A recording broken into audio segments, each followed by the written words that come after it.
ازيكم عاملين ايه؟ معاكم سهام. تعالوا النهاردة نعمل مع بعضينا احلى شكلمة في البيت. طعمها هيكون تحفة وبمكونات سهلة جدا وموجودة في البيت، وهتطلع معاكم دايبة جدا جدا. المكونات بتاعتنا عبارة عن كوبايتين من جوز الهند، وعندي كمان مكسرات، ممكن اي حاجة عندك موجودة تمام، فول سوداني تمام. عندي كوباية من السكر باودر، وعندي 3 بيضات، عندي معلقة كبيرة من السميد بتاع البسبوسة، وعندي 3 معالق كبار من السمنة. عندي كمان 3 معالق كبار من اللبن، معلقة صغيرة من البيكنج باودر، ومعلقة صغيرة من الفانيليا. يلا بقى نجيب البولة بتاعتنا، نبدأ نحط فيها البيض، وبعد كده هنضربه كويس. عندك مضرب كهربا تمام، ما عندكيش المضرب اليدوي مقالش حاجة. هنحط بقى نص معلقة الفانيليا عليها ونضربها برضو حلو. هننزل باللبن وهننزل بالسمنة بتاعتنا. لو عايزين تعملوها بالزيت اعملوها، وبدل اللبن اعملوا مية. ونزلنا كمان بكوباية السكر. لو ما عندناش السكر الباودر ممكن نحط السكر العادي، بس لازم بقى نضربه كويس علشان يدوب حلو معانا. زي ما انتم شايفين بنضرب الخليط بتاعنا كويس علشان ندوب السكر حلو قوي، وكل المواد كده تدخل في بعضيها تمام كده. بعد كده هننزل بالسميد بتاعنا وبرضو نخلطه كويس. بعد كده هننزل بجوز الهند والبيكنج باودر معاها. نبدأ بقى نتدخل بايدينا ونخلط كل الخليط كله مع بعضيه. احنا برضو ما بنعجنش اي حاجة فيها حلويات، ما بتتعجنش، زي البيتيفور، لانكشاير، البسكوت، الحاجات اللي زي كده. بنخلط بس كل الخليط مع بعضيه علشان نخلط كل المكونات كده مع بعضيها وتبقى كلها كده قطعة واحدة.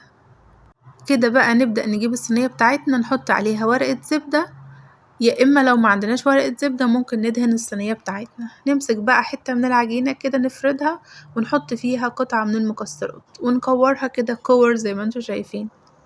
ممكن بقى الشكل اللي يريحكوا تقدروا تعملوه بيه، شكل كورة، أي شكل عندكم، أي قطع كده حابين تعملوها بأي أشكال، استنباط أشكال تقدروا تعملوها بيها.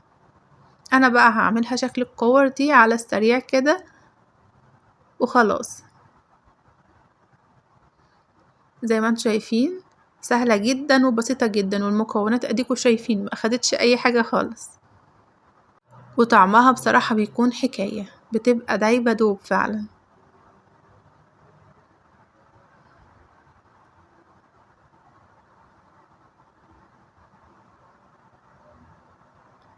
تمام كده، انا كده خلصت كل الكمية بتاعتي.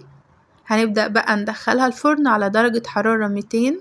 هي ما بتاخدش وقت خالص، في خلال 10 دقايق بتكون خلاص طابت، لان هي بتاخد لون كده وتمسك نفسها وخلاص.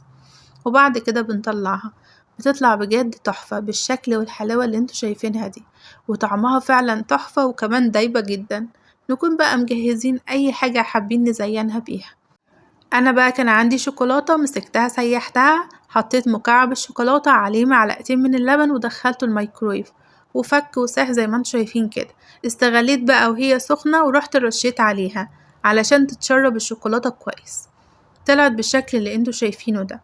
لو حابين الشوكولاتة تكون بارزة ممكن تستنوا لما تبرد خالص وتحطوا عليها الشوكولاتة بالشكل اللي انتوا عايزينه وتدخلوها التلاجة، هتطلع بقى بارزة وحلوة.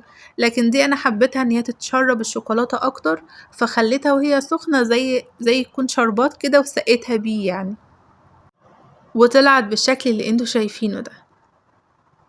انتوا بقى تقدروا تزينوها بأي شكل، بشوكولاتة، بكريمة، بأي حاجة عندكم تقدروا تعملوا بيها. ممكن كمان تسيبوها سادة برضو طعمها تحفة. تنفع بقى للناس اللي عاملين كيتو دايت، وتقدروا بقى تستبدلوا السكر الباودر ده بأي سكر دايت وتقدروا تعملوه بيها، لأن جوز الهند أصلا في الكيتو دايت. وحتى في الدايت العادي تقدروا تستبدلوا السكر الباودر أو أي سكر بسكر دايت، وكمان تحطوا اللبن يكون لبن لايت مثلا. جوز الهند صحي والمكسرات برضو صحية، بس أكيد هتاكلوا بكميات يعني بسيطة. أتمنى تكون الوصفة عجبتكم، ولو بتسموها أي اسم تاني غير الشكلمة اكتبولي في الكومنتات من تحت، ولو بتعملوها بطريقة مختلفة برضو اكتبولنا في الكومنتات عشان نفيد بعضينا. فيد واستفيد، ده شعاري. اتمنى تجربوها وتقولي رأيكم في الكومنتات. بألف هنا علينا وعليكم. باي باي.